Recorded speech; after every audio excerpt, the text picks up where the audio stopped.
খেতে ভালোবাসি, তাই রান্নার স্বাদ বদলাতে বারবারই মন চায়।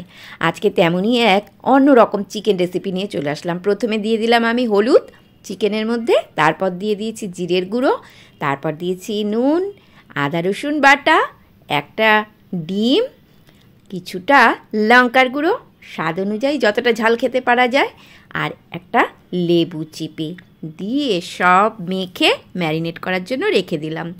যখন আধা ঘন্টা হয়ে গেল তারপর ভাজবো চিকেনগুলো। ঠিক চিকেনগুলো ভাজার আগেই আমি এখানে দিয়ে নিয়েছি কর্নফ্লাওয়ার দিয়ে মেখে এইবার কড়াইতে তেল গরম করে একটা একটা চিকেনের পিস এখানে ছেড়ে দিলাম।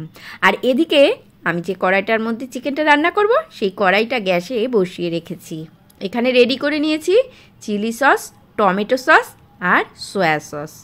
এই তো চিকেনগুলো ভাজা হচ্ছে, তবে এই সময় চিকেনগুলো খেতে দারুণ লাগে। রান্না করতে করতে 2-1 পিস এরকম আমি মাঝে মধ্যেই খেয়ে ফেলি। চিকেনটা ভাজা হয়ে গেল, এবার এগুলোকে কড়া থেকে তুলে থালার মধ্যে রেখে দিলাম। আর এখানে আমি কেটে নিয়েছি পেঁয়াজ, রসুন, আদা আর কাঁচা লঙ্কা। এগুলো দিয়েই আর চিকেনটা রান্না হবে। যে কড়াইটা আগে থেকে গরম করার জন্য বসিয়ে রেখেছিলাম সেই কড়াইটার মধ্যে তেল দিয়ে এখানে দিয়ে দিয়েছি আদা আর রসুন কুচি। আদা আর রসুন কুচিটাকে একটু লালচে করে ভেজে নিলাম। তারপরে এখানে দিয়ে দিয়েছি গোল গোল করে গাজর কেটে। গাজরটা আগে দেখানো হয়নি, এটা সাইডে ছিল বলে। গাজরটা যখন একটু ভাজা হয়ে গেল তারপর এখানে পেঁয়াজগুলোকে দিয়ে দিলাম। পেঁয়াজগুলো কিন্তু খুব ভালো করে কুচি করিনি, আমি 4 টুকরো করে খোলার থেকে বার করে নিয়েছি। তারপর দিয়ে দিয়েছি নুন, জিরের গুঁড়ো আর লঙ্কার গুঁড়ো।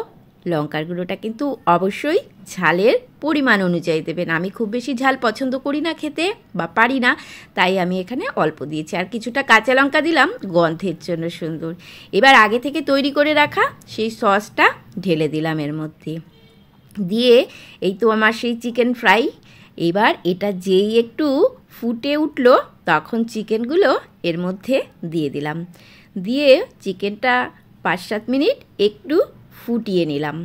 যখন গ্রেভিটা পুরো চিকেনের গায়ে মাখো মাখো হয়ে গেছে তখন গ্যাস অফ করে দিয়ে কিছুটা সময় ঠান্ডা হওয়ার জন্য রেখে দিলাম। এই তো চিকেনটা রেডি। এবার চিকেনটাকে একটু নতুনত্ব করার জন্য গার্নিশ করার পালা। ওই যে কথায় আছে না, আগে দর্শনধারী তারপর গুণ বিচারী। দেখতে যত সুন্দর হবে আবার লালসাটাও ঠিক তত গুণ বেড়ে যাবে। আর তিলটা যদি হালকা করে একটু ভেজে নেওয়া যায় তাহলে তিলের স্বাদটাও দারুণ লাগে, আর তিল খাওয়াও স্বাস্থ্যের পক্ষে উপকারী। এই তো আমার রান্না রেডি। এবার রেসিপির নাম তোমরা বলে যাও।